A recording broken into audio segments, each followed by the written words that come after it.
네, 하나님의 말씀 고린도전서 10장 31절 말씀입니다. 고린도전서 10장 31절. 자, 한 절이니까 우리 다 같이 함께 봉독하겠습니다. 시작. 그러므로 너희는 먹든지 마시든지 무엇을 하든지 다 하나님의 영광을 위하여 하여라. 예. 오늘은 웨스트민스터 소요리 문답 제1문부터 다시 나갑니다. 한 2년에 한 번 저희가 이제 웨스트민스터 소요리 문답서를 한 바퀴씩 도는데 아마 이제 이청년부를 올라오면은 7년인가요? 8년인가 하여튼 그 기간 동안 3번 정도는 소요리 문답서를 공부를 하게 됩니다. 여러분들이 이 교리를 정확하게 알고 그리고 졸업을 하게 되기를 바랍니다. 이 웨스트민스터 소요리 문답서는 1517년 종교개혁이 일어난 이후에 한 100여 년 지나서 완성이 된 교리서입니다. 교리서인데 뭐 여러분들 잘 아시겠지만 루터가 종교개혁을 한 이후에 그 종교개혁의 핵심은 오직 성경으로입니다. 오직 성경으로. 그리고 사람의 행위에 의해서 자기의 의에 의해서 구원을 받는 것이 아니라 하나님의 주권에 의해서 믿음으로 구원받는다 하는 것을 깨닫고 그것이 종교개혁의 핵심이 되는 것입니다. 그래서 그것은 성경의 기본이고 성경의 뿌리입니다.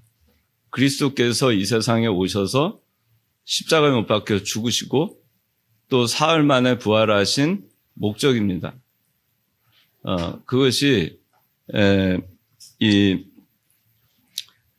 종교개혁의 핵심이 성경으로 돌아가자. 성경의 핵심으로 돌아가자. 그리스도께로 돌아가자. 하나님께로 돌아가자. 그것이 종교개혁의 핵심이었습니다.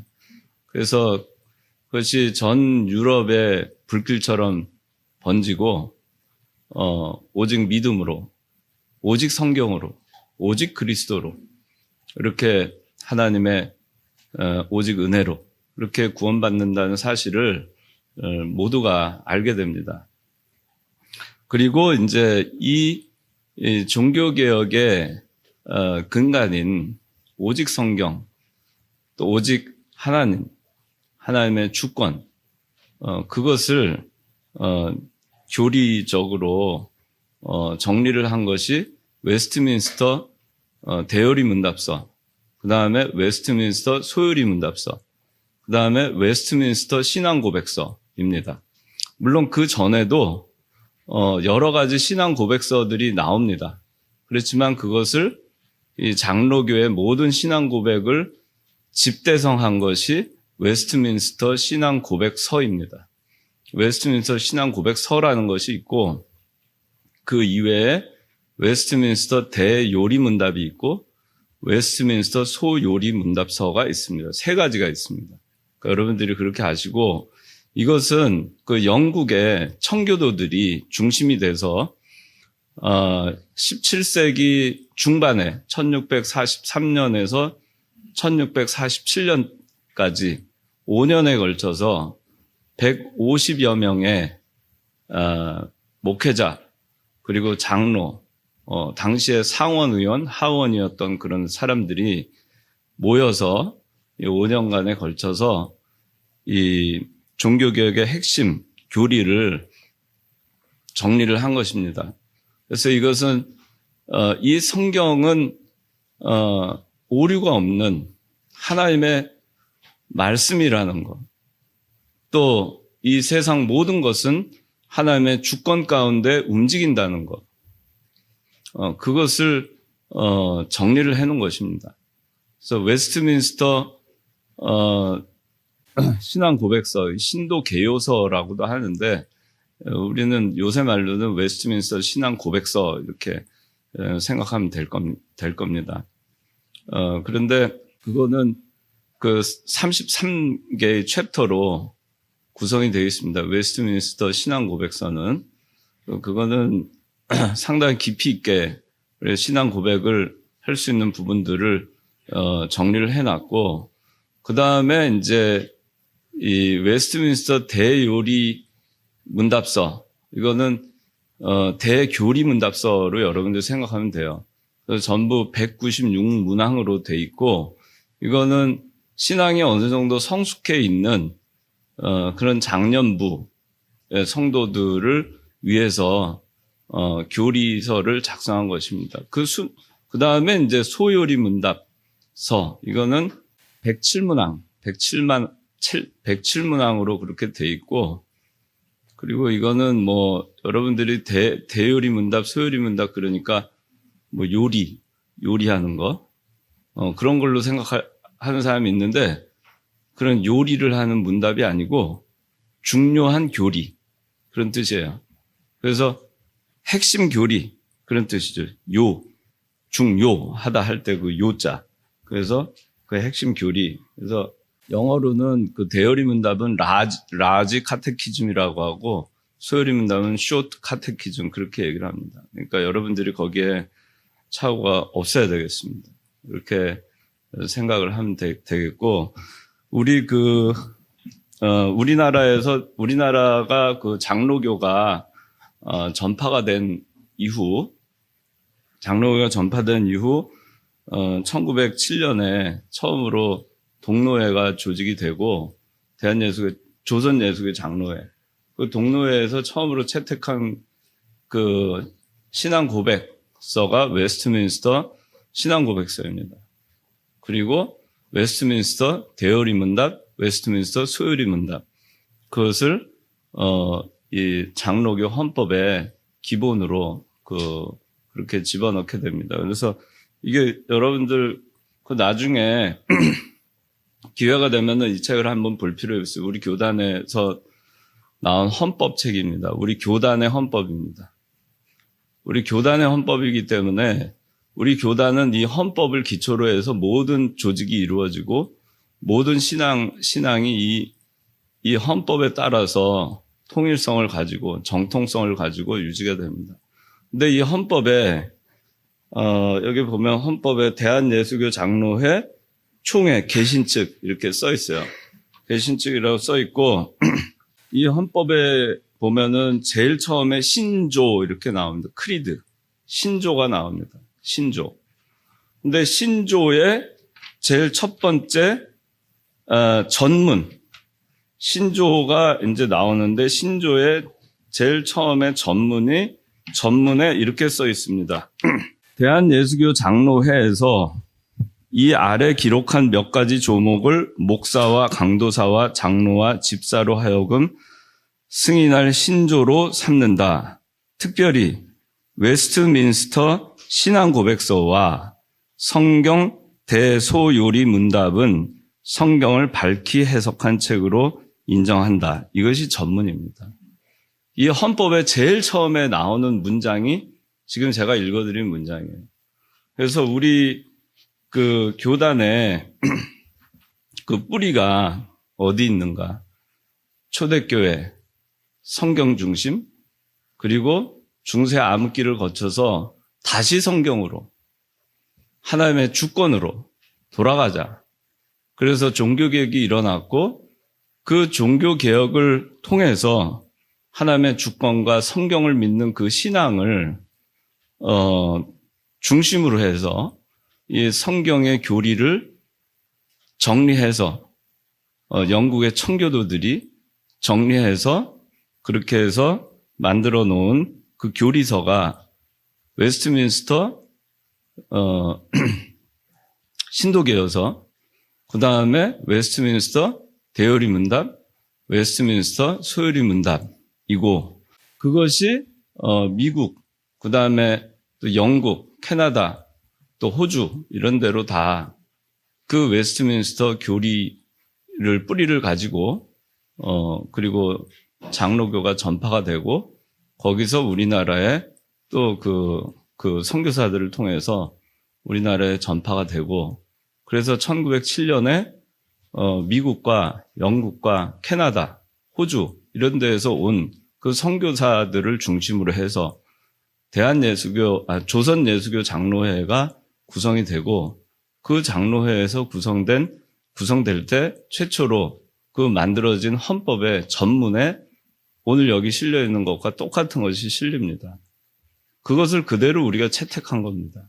그러니까 여러분들이 우리 교단의 뿌리가 어디인가를 명확하게 알 수가 있어요. 그런데 이 헌법의 전문에 나와 있고,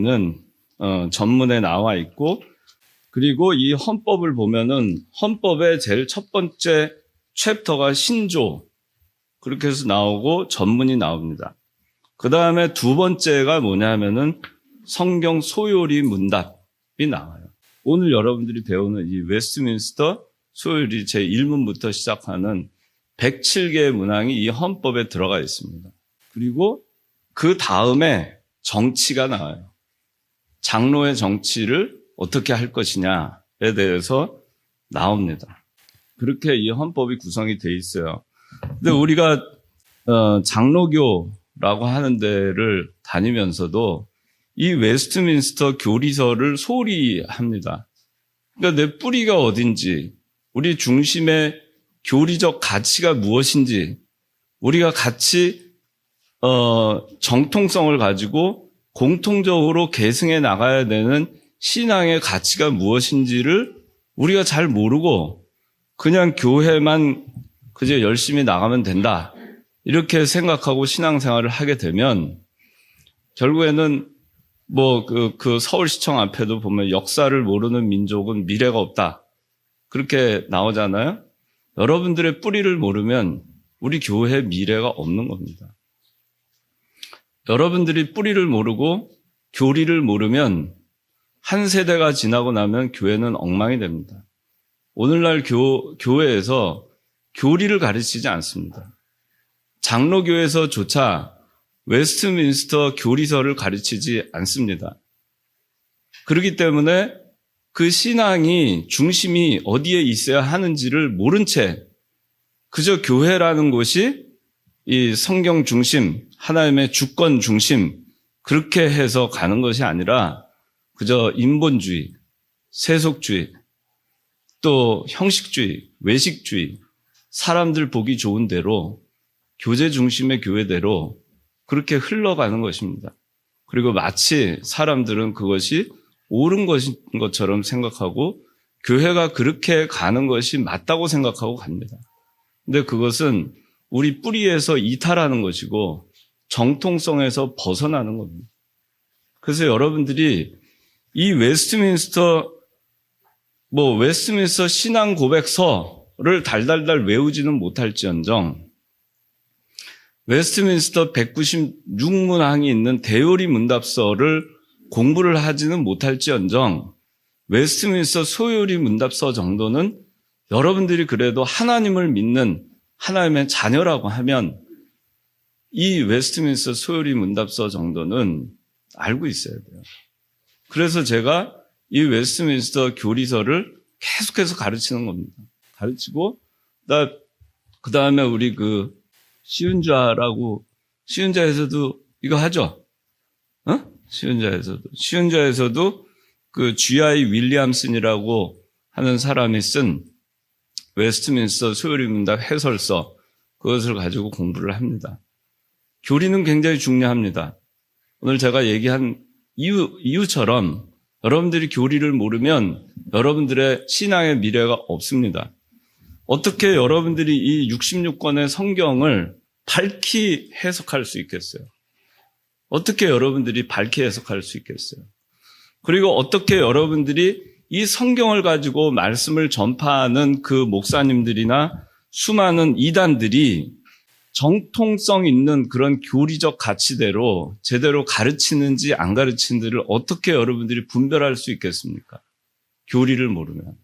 그렇기 때문에 교리를 알지 못하면 헛된 신앙을 갖게 되고 사이비 이단에 빠질 수가 있고, 교리를 모르면 잘못된 신비주의나 신신학으로 빠질 수가 있어요.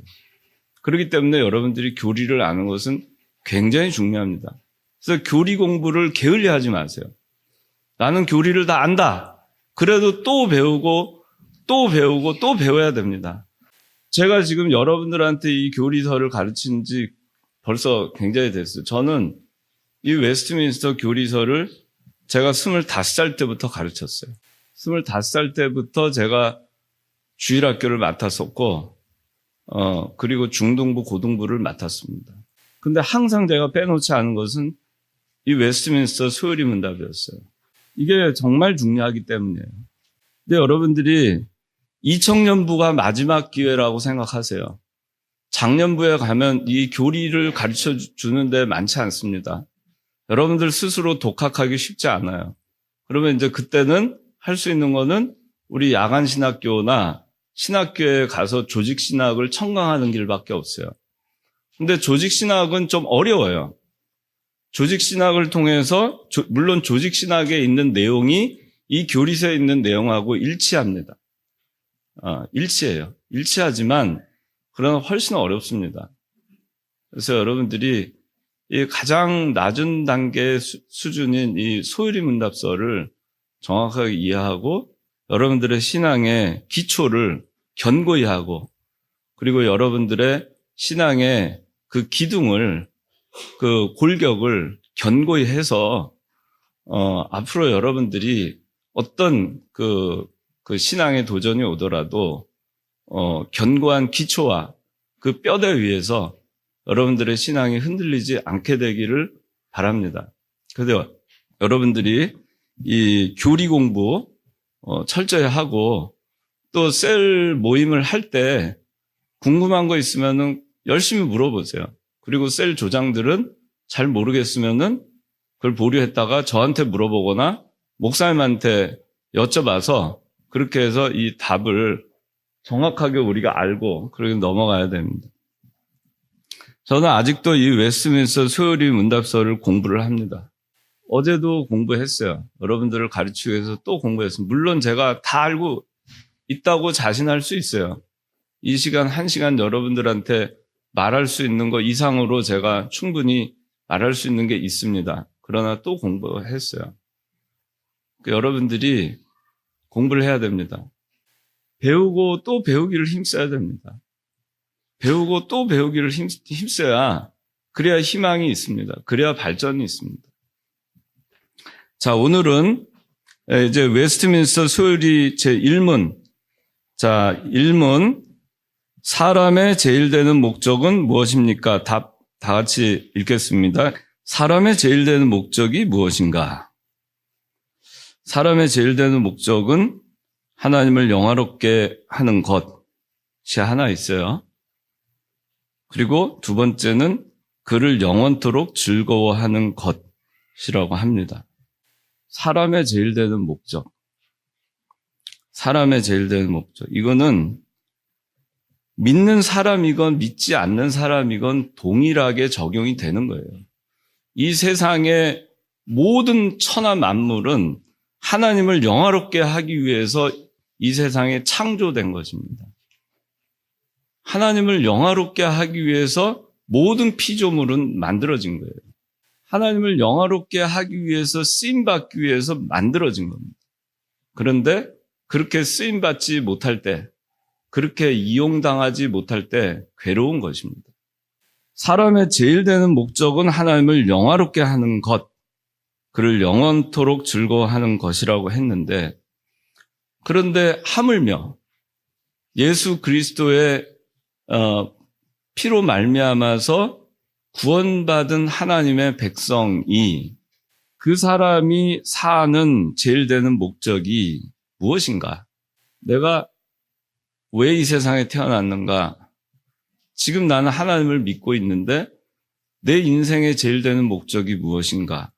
여전히 여러분들은 거기에 대해서 답을 모른 채 헤매고 있을지 모릅니다. 오늘 답은 명쾌합니다. 하나님을 영화롭게 하는 것, 영원토록 그를 즐거워하는 것이라고 그렇게 얘기하고 있습니다. 우리가 하나님의 영광을, 하나님을 영화롭게 한다. 그럴 때 하나님의 영광을 반사한다. 거울과 같이. 그렇게 그냥 기계적으로 외우고 얘기를 합니다. 거울처럼 반사한다는 것이 뭘까? 하나님의 거울에 온갖 때가 다 끼어 있어요. 그건 반사 자체가 안 되죠. 거울이 더러우면은 반사 자체가 안 되죠. 거울이 깨끗하면 깨끗할수록, 완벽하면 완벽할수록 잘 반사가 되겠죠. 그렇죠? 그러면 거울이 깨끗해진다는 것은 뭘까? 내가 거울인데, 하나님의 영광을 반사하는 거울인데 깨끗해지는 건 뭘까? 거기에 답이 있어요. 하나님을 영화롭게 하는 거, 하나님을 순종하는 거. 하나님을 순종한다는 것은 뭘까? 하나님을 순종한다는 것은 자기를 버리는 거예요. 내 중심적인 생활에서 하나님 중심적인 삶으로 전환되는 거예요. 그게 순종이에요. 과거에는 내가 삶의 중심이었어요. 삶의 센터가 나예요. 그래서 내가 중심이니까 내 생각대로 세상에 나가서 직장도 구하고 일도 구하고 세상의 야망을 위해서 합니다. 나를 위해서. 내 생각대로, 내 뜻대로, 내 욕심대로, 내 열망대로 그렇게 해요.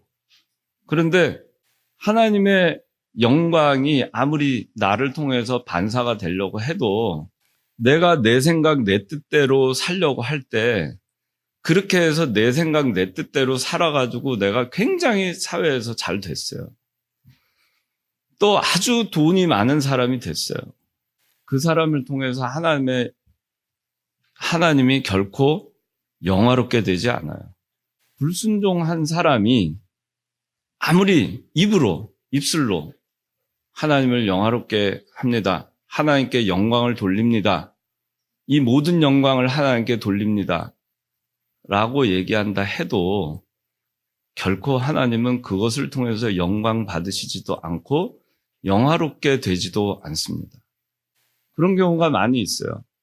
내가 잘 되기 위해서 하나님을 빌리기도 하고 내 명예 영광을 내 어떤 욕심을 채우기 위해서 하나님을 이용하기도 합니다.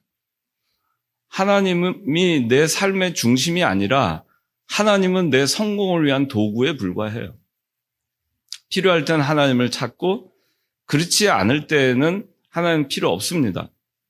그것이 뭐냐? 내 중심으로 사는 거예요.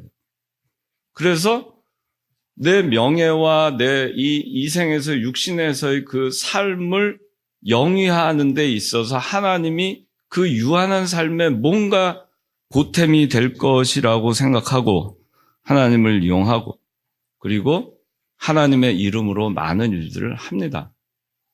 그러나 그걸 통해서 하나님이 영화롭게 되지 않아요.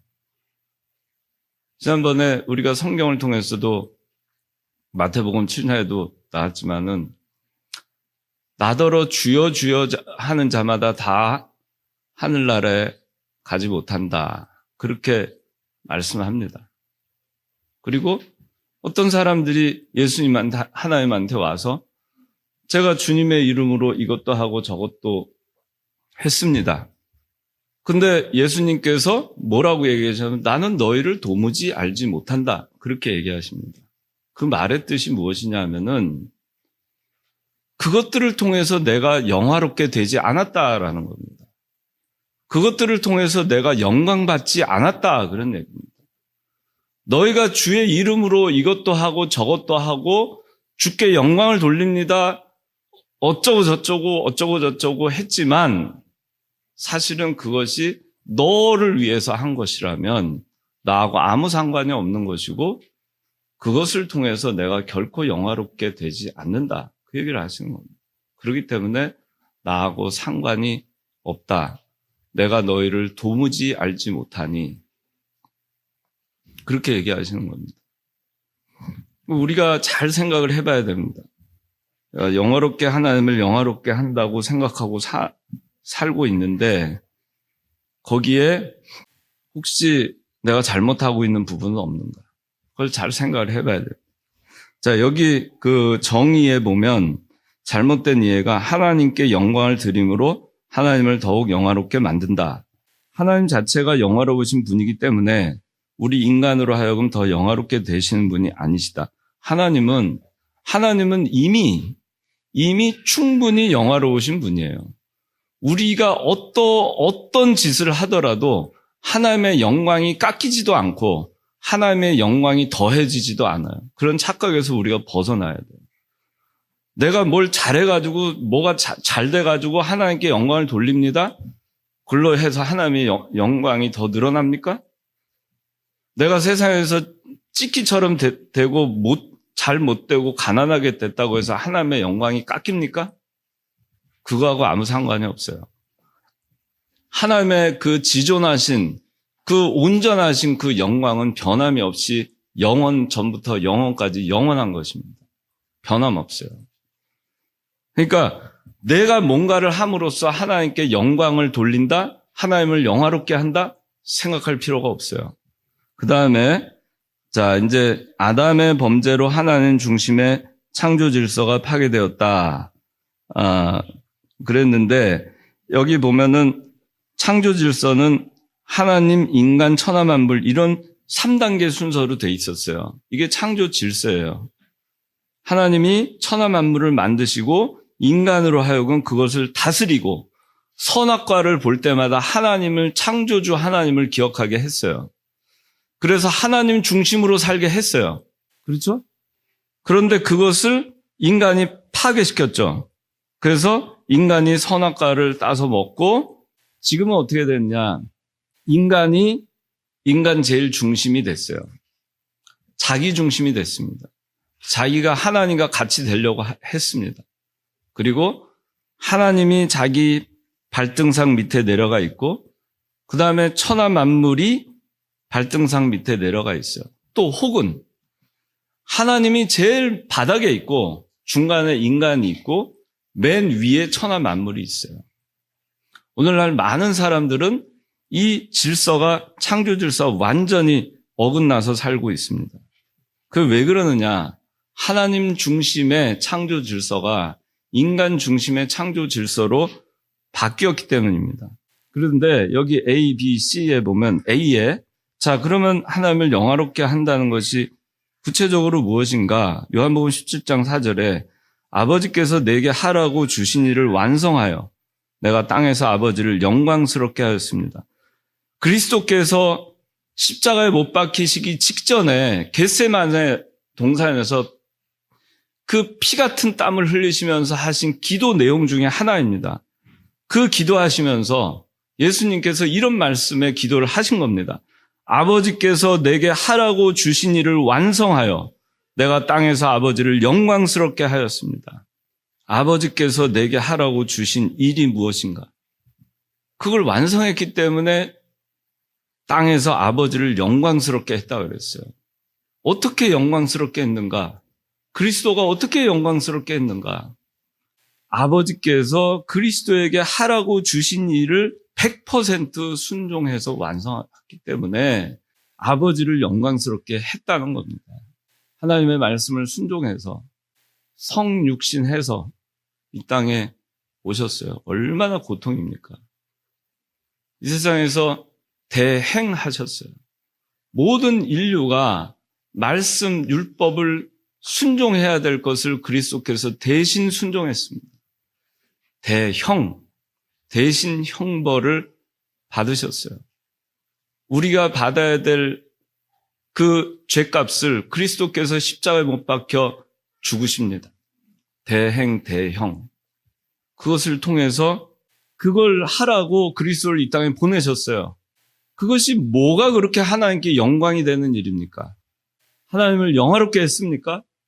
그리스도가 이 세상에 오셔가지고 유대 베들레헴 골짜기 마구간에서 말구유에서 거기서 태어나셔가지고 그 가난한 목수의 아들로 평생을 사시다가 30살 돼서 공생애를 하시면서 여우도 굴이 있고 공중의 새도 집이 있는데 예수님은 집도 굴도 없어서 노숙자와 같은 그런 삶을 사시다가 그러다가 마침내 십자가의 형틀에 아무 죄도 없으신데 신문을 받으시고 채찍에 맞으시고 형틀에 매달려 못 박혀 죽으십니다. 그리고 장사 지냅니다. 허리에 창이 찔립니다. 머리에 가시관을 씌웁니다. 사람들이 침을 뱉습니다. 따귀를 때립니다. 하나님이 뭐가 영화로우십니까? 영화로워요? 영화로워요? 근데 그리스도께서는 이것을 뭐라고 얘기하십니까? 내가 땅에서 아버지를 영광스럽게 하였습니다. 하나님이 영광스럽게 되는 것은 우리가 세상에서 잘 되고 세상 사람들이 볼 때 아주 유명하게 되고 세상 사람들의 기준에 잘 되는 것이 하나님을 영광스럽게 하는 것도 아니고 하나님을 영화롭게 할 수도 없습니다. 오직 하나님을 영화롭게 할 수 있는 유일한 길은 하나님의 말씀에 그저 순종하는 길밖에 없어요. 그저 순종하면 저절로 하나님의 영광이 그것을 통해서 나타납니다. 부활하심을 통해서 나타났죠. 승천하심을 통해서 나타났죠. 온 지구의 복음이 전파됨으로 나타났죠. 오늘 우리가 여러분들이 구원받음으로 나타났죠. 그리스도께서 이 땅에 오시던 날, 성탄절 날, 지극히 높은 곳에서는 하나님께 영광이요 라는 말을 하죠. 천사들이. 뭐가 영광입니까? 뭐가 영광입니까? 하나님께 그게. 우리 인간이 볼 땐 영광이 아니죠. 하나님이신 하나님이 인간의 몸을 입고 이 땅에 벌레만도 못한 그런 자리에 오셨는데 그게 뭐가 영광입니까?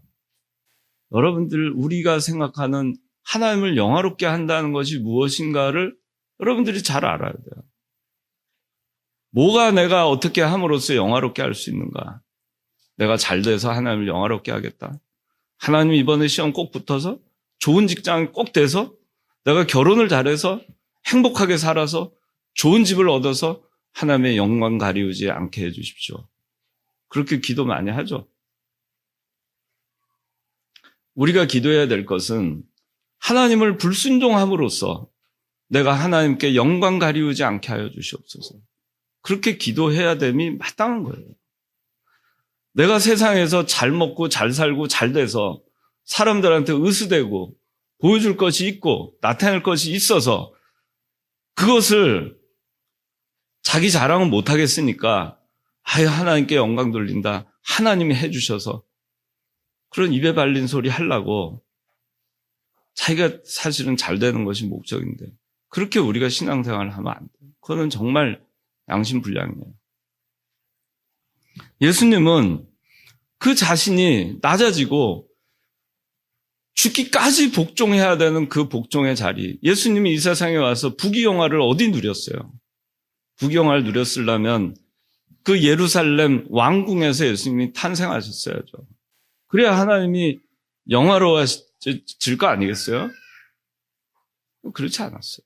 내게 하라고 주신 일을 완성하는 거, 여러분에게 하라고 주신 일을 하는 거, 여러분에게 믿는 일 하라고 주신 일 하는 거, 그게 하나님을 영화롭게 하는 거예요. 내 뜻을 펼치고 교회에서 내 생각을 펼치고 내 주장을 펼치고 내 생각대로 무엇인가를 이루기 위해서 하는 그 모든 시도를 버려야 됩니다. 그것은 결코 하나님을 영화롭게 할 수 없어요. 그러니까 여러분들이 그걸 잘 알아야 됩니다. 우리가 왜 하나님을 믿는가? 왜 이 세상에 태어났는가? 내 뜻을 펼치고 내가 세상에서 잘 되고 내가 영광 받기 위해서 이 세상에 난 것이 아닙니다. 우리는 그저 짧게 살다가 가든 길게 살다 가든 세상에서 잘 먹고 잘 살다 가든 못 먹고 못 살다 가든 나를 통해서 내가 어떻게 하든지 하나님께 쓰임받아서 어떻게 하든지 하나님께 이용받아서 하나님이 영화롭게 되면 그것으로 내 소임은 다하는 것입니다. 여기 요한복음 6장 29절에도 하나님께서 보내신 일을 믿는 것이 곧 하나님의 일이다 그랬어요. 믿는 일 하는 게 하나님 일을 하는 거예요. 무엇이 믿는 일인가? 말씀대로 순종하는 게 믿는 일 하는 거예요. 내 생각대로 하는 게 믿는 일을 하는 게 아니에요. 그저 하나님이 이렇게 해라! 그러면 하는 겁니다. 가라! 그러면 가고, 오라! 그러면 오고, 멈춰라! 그러면 멈춰. 돌아라! 그러면 돌고. 그것이 믿는 일을 하는 거예요. 성경대로 하는 거. 그게 웨스트민스터 수요일 일문입니다. 하나님의 주권에 맡기는 신앙. 그게 뭐죠? 하나님의 주권이라고 하는 거. 주권이라고 하는 거는 이 세상 그 어떤 것에도 제한받지 않고 할 수 있는 능력, 그것이 주권이에요. 우리는 주권이 없죠? 그죠? 우린 주권이 없어요. 우리 마음대로 우리가 원하는 것을 제약받지 않고 다 할 수 있나요? 우린 못해요. 하나님만이 그 어떤 것에도 제약받지 않고 하나님의 뜻대로 할 수 있는 거예요. 그게 하나님의 주권이에요. 그래서 하나님의 주권대로 된다. 우리가 그렇게 얘기합니다. 그 얘기는 우리가 하나님의 주권을 믿는 신앙. 그 얘기는 뭐냐면은 하나님은 모든 것을 제약받지 않고 하나님의 뜻대로 하실 수 있다. 그렇기 때문에 하나님의 뜻에 맡기는 신앙이에요. 그러면 하나님의 주권에 맡기는 그 신앙이 뭐냐? 순종하는 신앙입니다. 왜? 내 생각과 내 뜻대로 되는 게 아니라 하나님의 뜻대로 하나님의 주권 가운데에서 모든 것은 될 것이고 나는 그 가운데 이용당할 것이기 때문에 그렇기 때문에 그런 사람은 순종하는 것이고 그렇게 사는 사람이 하나님을 영화롭게 하는 삶을 사는 거예요. 사도 바울이 그리스도를 영접하기 전에 훌륭한 종교 지도자였지만 그는 하나님을 영화롭게 하지 못했습니다. 그가 다메섹 도상에서 돌이켰을 때 그는 세상의 모든 자기가 가지고 있는 것을 배설물처럼 버렸지만 그래서 참 낮은 자로 가난한 자로 고생하면서 그렇게 살았지만 바울을 통해서 하나님을 영화롭게 했습니다. 여러분들이 성경을 보면 그것을 많이 알 수 있어요. 홍해를 건널 때 말씀에 순종하고 막대 지팡이를 홍해를 향해서 내리침으로써 홍해가 갈라졌죠.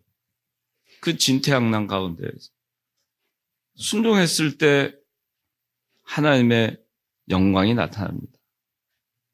순종하고 그 홍해를 건너감으로써 하나님의 영광이 나타났어요. 하나님의 말씀에 순종하고 그 범람하는 그 요단 강물을 그냥 그 채로 법궤를 메고 그냥 진입해서 들어갈 때 요단강이 멈췄어요. 하나님의 영광이 나타났습니다. 여리고성 7바퀴 매일 한 바퀴씩 마지막 날 7바퀴 돌으라 했을 때 순종하고 돌았을 때 여리고성이 무너짐으로 하나님의 영광이 나타납니다. 그 여리고성 무너지기 전에 기생 라합이 상천하지의 하나님을 압니다. 어떻게 알았을까? 요단강이 멈춰서는 것을 통해서 하나님의 영광이 전파되는 거예요. 내가 떠들고 하나님께 영광 돌립니다. 그렇게 해서 되는 것이 아니에요. 그저 나는 순종하면 거기에 하나님의 역사가 나타나고 하나님의 영광이 나타나는 겁니다. 다니엘이 사자굴에 들어갈 때 보기에는 하나님의 영광이 안 나타나는 것 같죠. 다 이제 끝났죠. 그렇지만 사자굴에 들어가는 그 믿음을 씀으로써 그는 살아났고 하나님의 영광이 나타났어요. 사드락과 메삭과 아벳느고가 풀무불에 들어가는 순종을 함으로써 하나님의 영광이 그 가운데 나타났죠. 그걸 하지 않았으면 하나님의 영광이 나타났을까요? 하나님이 영화롭게 되었을까요? 다니엘이 총리여서 세 친구가 그 지역의 방백들의 도지사여서 하나님의 영광이 나타났습니까? 그걸 통해서 하나님이 영화롭게 됐어요? 그게 아닙니다. 그들이 믿음을 쓰고 순종함으로 하나님이 영화롭게 된 겁니다. 하나님은 여러분들의 도움을 필요로 하지 않으세요. 여러분들의 육신의 어떤 노력에 의한 도움을 필요로 하지 않으십니다. 그저 여러분들이 다 내려놓고 자기 중심적인 것을 내려놓고 하나님 중심으로 살고 하나님 중심으로 모든 것을 판단하고 선택하고 그렇게 할 때 그 가운데 자연스럽게 하나님의 영광은 나타나는 것이고 여러분들을 통해서 하나님은 영화롭게 되는 것이기 때문에 여러분들의 제일 되는 목적을 비로소 달성할 수 있는 것입니다. 여러분들이 이 세상에 살아가는 목적이 무엇인가? 어렵게 생각할 거 없어요. 하나님을 영화롭게 하는 것이다? 어렵게 생각할 거 없어요. 내가 이 세상에 난 이유는 그저 하나님의 말씀대로 그대로 순종하고 사는 것뿐이다. 그렇게 살다가 가는 것이다. 그러면 자연스럽게 여러분들을 통해서 하나님은 영화롭게 될 것이고 여러분들의 인생의 목적은 달성하는 것이고 하나님이 여러분들을 이 세상에 보내신 그 목적은 달성되는 것입니다. 그리고 그 과정에서 여러분들이 잘 돼야 되겠으면 여러분들을 잘 되게 하시는 것이고 사도 바울과 같이 아무것도 아닌 자처럼 하실 것 같으면 아무것도 아닌 자처럼 또 만들기도 하시는 겁니다. 그것은 하나님의 주권에 달려있는 겁니다. 하나님의 주권에 맡기시고 그저 우리가 할 일은 순종하는 겁니다. 순종하다 보니 하나님이 나를 통해서 잘 되게도 하시고 내가 안 되게도 하시고 그러는 겁니다. 그렇기 때문에 여러분들이 하나님 말씀만 순종하고 나가면 여러분들 삶에 좋은 일이 있든 어려운 일이 있든 환난이 있든 실패가 있든 일이 일비할 필요가 없어요. 순종하고 나가는데 순종만 하고 그냥 가면 되는데 일이 일비할 게 뭐 있습니까? 나머지는 하나님이 아니니까 안 주시는 거고 기면은 주시는 거고 나를 통해서 더 필요하시면 주시는 거고 필요하지 않으면 안 주시는 거고 그것이 믿음입니다. 그것이 순종이고 그것이 우리가 살아가는 목적이고 하나님을 영화롭게 하는 것입니다. 그리고 그렇게 살 때 우리는 비로소 그를 즐거워할 수 있습니다. 이 세상 것으로 즐거움을 삼으려고 하니까 일이 일비하는 것입니다. 그러나 하나님으로 하나님 순종하는 것 그거 하나만 보고 그대로 직진하면은 그러면 하나님의 역사를 보게 됩니다. 즐거움은 마음에서 샘솟습니다. 지난주에 가나의 혼인잔치 통해서 여러분들 알았죠? 그저 하인들은 순종한 것밖에 없어요. 그들은 몰랐습니다. 그것이 포도주로 바뀔지도 몰랐어요. 바뀔 것조차 가르쳐주지 않았습니다. 그냥 순종했어요. 그저 순종하니까 비밀을 알게 됐어요. 비밀을 아는 자의 그 기쁨이 얼마나 크겠어요. 나는 알아. 너희들은 모르지. 나는 알아. 그를 순종한 자만이 그 기쁨의 세계에 들어가는 거예요. 하나님이 나를 쓰셨구나. 나를 통해서 하나님의 영광이 나타났구나. 하나님이 영화롭게 됐구나. 순종할 때 그 기쁨을 아는 거예요. 그 기쁨을 누려본 사람은 계속 순종하게 됩니다. 그러니까 여러분들이 제가 때로는 이 교회 여러분들 여러 가지 할 때 봉사를 하든 무슨 활동을 하든 거기에 대해서 제가 항상 이런 관점에서 여러분들한테 얘기를 하는 겁니다. 그래서 때로는 여러분들한테 제재를 가하기도 하고 때로는 여러분들한테 거기에 대해서 좀 심각하게 고민을 해봐라. 신앙적으로. 그렇게 해서 제가 하지 못하게도 하고 그렇게도 하는 겁니다. 여러분들이 뭐가 중요한가를 생각하고 신앙생활을 해야 돼요. 뭐가 중요한가? 진짜 뭐가 중요한가? 내가 뭔가를 함으로써, 활동을 함으로써, 뭔가를 보여줌으로써, 내가 열심히 하는 모습을 보임으로써 그것을 통해서 하나님의 영광이 나타나는가? 이 모든 것을 하나님께 영광을 돌립니다. 라고 해서 하나님의 영광이 나타나는 것. 그게 아니라는 거예요. 여러분들이 어떻게 해야 내가 하나님을 영화롭게 할 수 있는가를 생각하시기 바랍니다. 그리고 그걸 통해서 언젠가 하나님이 영화롭게 되는 것을 알게 됐을 때 그 알게 되는 그 기쁨의 비밀은 그거를 누려본 자만이 아는 겁니다. 순종해 본 자만이 아는 거예요. 누가 알겠어요, 그 기쁨을. 다 바보 같다고 생각하겠죠. 그 미련하다고 생각하겠죠. 왜 그런 짓 하냐고. 그 기쁨을 알고 있는 자는 까딱하지 않아요. 기도하겠습니다. 하나님 아버지, 오늘 소요리 문답 1문 하나님을 영화롭게 하는 것이 또 영원토록 그를 즐거워하는 것이 우리가 살아가는 궁극적 목적이라는 것을 깨닫게 해주심을 감사합니다.